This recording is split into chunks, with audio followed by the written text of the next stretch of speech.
Next question. Successive Canadian governments have put securing new free trade agreements around the world as top priorities.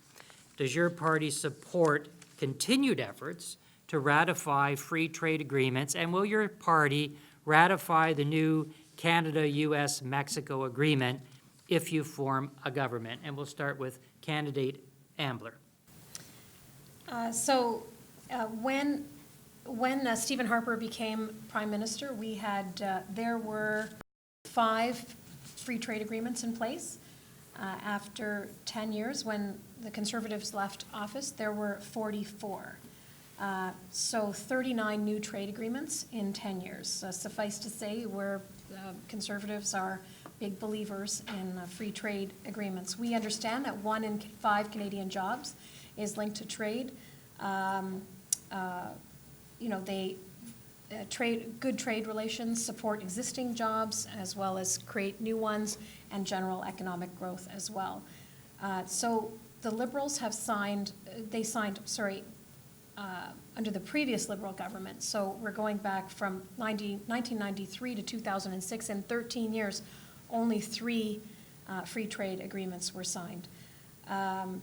And for those of you who go back, trivia, 1988 federal election was really, they called it the free trade election, you might recall.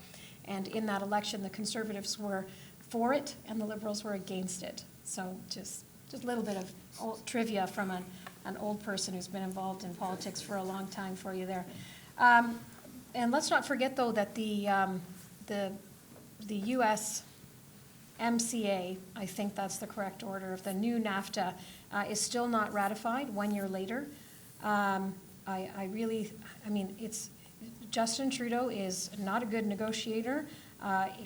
The weak position that he put us in of having to roll over to accept Donald Trump's terms in the 11th hour is really what we had to do in order to avoid a total trade collapse on that agreement. I'll save the rest for my rebuttal, David. Well, thank you for the free trade history lesson, candidate Ambler. I certainly appreciate it. And somehow I have a feeling that candidate Al Gabber would like to respond. Thank you, David. Look, I agree that free trade is extremely important for the Canadian economy, for Canadian workers. And I agree that the Conservatives have been proponents of free trade. We take a different approach than theirs. Their agreements don't usually take into account workers. They take into account protection of the environment, Indigenous culture. I give credit that they have started the agreement with the European unions, but they couldn't close it. It was under our government, under the bad negotiator, Justin Trudeau, who was able to close the deal with the EU free trade agreement and ratify it. In fact, TPP, which was also signed by the previous Conservative government, fell apart, and it was our government with the government of Japan that revived it and improved it by adding provisions for the environment, for workers, for Indigenous. And now we have the CPTPP, a free trade agreement with Asia-Pacific countries, including, as I said, Japan, Indonesia, Australia, and New Zealand. Today, Canada is the only G7 country that has a free trade agreement with all G7 nations, and including the renegotiated new NAFTA, that the Conservatives, by the way, wanted us to capitulate on. It's clear on record where Stephen Harper, Andrew Scheer, and Doug Ford wanted us to raise the white flag from the beginning, particularly when it got tough in the middle of negotiations, particularly when Mexicans signed their own side of the agreement while we refused to sign the offer on the table at the time. And it was revised and it was improved. And we look forward to ratifying NAFTA 2.0. We are certainly watching very closely what's happening in the U.S. Congress. We don't want to be out of sync with what the Americans do when it comes to ratifying it. So we're working collaboratively with the U.S. administration, with the U.S. Congress, to make sure that we continue to retain the access to market that is extremely important for our businesses and our workers. Candidate Alzaba. No rebuttal. I just wanted to answer the question that the People's Party is in favor of free trade. We are a fiscally responsible party, and we want to expand our free trade. We want to have additional free trade agreements across the world with other countries, but we also want to start at home, where we want to remove regulations and abolish the barriers, the free trade barriers that are blocking small businesses and large businesses from expanding interprovincially. And so these are barriers at home that prevent us from expanding our free trade markets at home here in Canada.